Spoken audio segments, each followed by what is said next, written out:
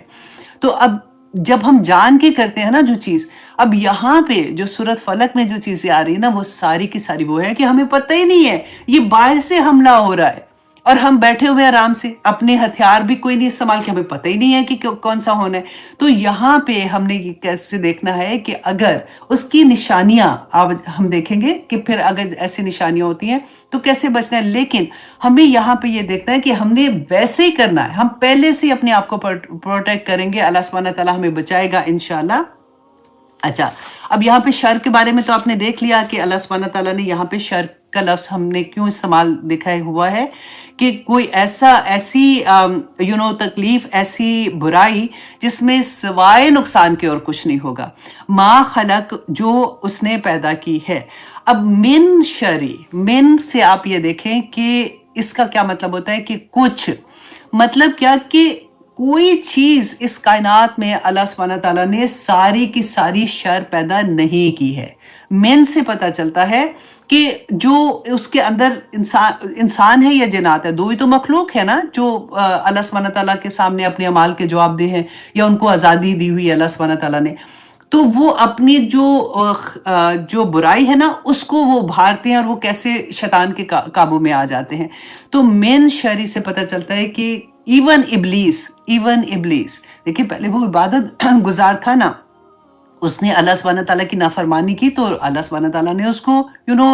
نکال دیا، اس کو کہا کہ جا تو مردود ہے، تو نکل یہاں سے۔ تو اسی طرح سے اللہ سبحانہ تعالیٰ سے ہمیں دعا کرنی ہے، اور اگر ہم جتنا زیادہ ہم اللہ سبحانہ تعالیٰ کے قریب ہوں گے، جتنا ہم قرآن سے قریب ہوں گے، جتنا ہم نیکی کرنے کی طرف بھاگیں گے نا، اتنے ہی ہم اللہ سبحانہ تعالیٰ کی پروٹیکشن میں رہیں گے انشاءاللہ۔ تو من شری ما خلق، تو ہم کس سے پناہ مانگتے ہیں کہ وہ شر سے جو کچھ بھی پیدا، تو سب کچھ اللہ سبحانہ تعالیٰ نے کیا ہے، اسی لیے ہم دعا بھی کرتے ہیں نا، بسم اللہ الذی لا یضر مع اسمہ شیء فی الارض ولا فی السماء وہو السمیع العلیم، کہ آسمان اور زمین کے اندر کوئی چیز ایسی نہیں ہے جو اللہ سبحانہ تعالیٰ نے پیدا نہیں کی ہے، اور ہر چیز کے شر سے ہم اللہ سبحانہ تعالیٰ کی پناہ میں آتے ہیں، صبح شام کی دعاؤں میں ہم پڑھتے ہیں۔ تو اس لیے ہمیں یہ دعائیں یاد کرنی چاہیے، اگر نہیں بھی یاد ہوتی تو آپ دیکھیں پاکستان اور انڈیا میں تو اتنی آسانی ہے کہ آپ کو جو آپ جائیں گے اسلامک بک شاپ پہ جاتے ہیں، آپ کو وہ چھوٹے چھوٹے پیپرز میں لکھی ہوئی مل جاتی ہیں، اب تو ایپ ہیں اتنے، آپ گوگل کر لیں، آپ کو صبح شام کی دعائیں مل جائیں گی۔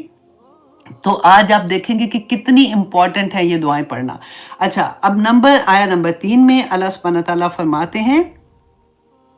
ہاں جی، آیہ نمبر 3 وَمِن شَرِّ، اگین ویسے ہی ہے۔ اچھا، آپ دیکھیں کہ ہر آیہ میں لام آپ کو نظر آئے گا، لام کا کیا مطلب ہوتا ہے کہ ہر آیہ دوسرے کے ساتھ کنیکٹ کر رہی ہے۔ وَمِن شَرِّ غَاسِقٍ اِذَا وَقَبَ، اور شر کس کے؟ اندھیری رات کے شر سے جب وہ پھیل جائے۔ اچھا، غاسق جو ہے نا، یہ کہتے ہیں کہ رات کا پہلا حصہ، جیسے مغرب کا ٹائم ہوتا ہے نا، تو مغرب میں جیسے اندھیرا ہونا شروع ہوتا ہے، تو وہ وقت ہوتا ہے جب رسول اللہ صلی اللہ علیہ وسلم صحابہ سے بھی کہا کرتے تھے اور اپنی فیملی میں بچوں کے کہ سب اس وقت گھر کے اندر آ جائیں، اور اللہ سبحانہ تعالیٰ اس وقت یہ دونوں دعائیں پڑھ کے دیکھیے۔ اور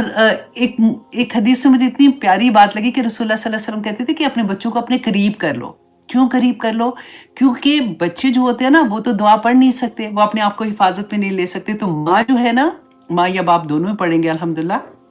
تو ماں جو ہے وہ بچوں کو اپنے پاس کر کے نا جب یہ دعا پڑھتی ہے تو پھر ان پہ دم کر دیتی ہے، تو بچے اللہ سبحانہ تعالیٰ کی پروٹیکشن میں آ جاتے ہیں۔ تو اس لیے آپ لوگوں نے بھی یہی کرنا ہے کہ جب بھی اگر فار ایگزامپل مائیں بزی ہیں یا ادھر ادھر اگر آپ نانیاں دادیاں آپ ساتھ رہتے ہیں، تو ایوری ڈے آپ نے یہ کرنا ہے کہ جیسے ہی مغرب کا ٹائم ہوتا ہے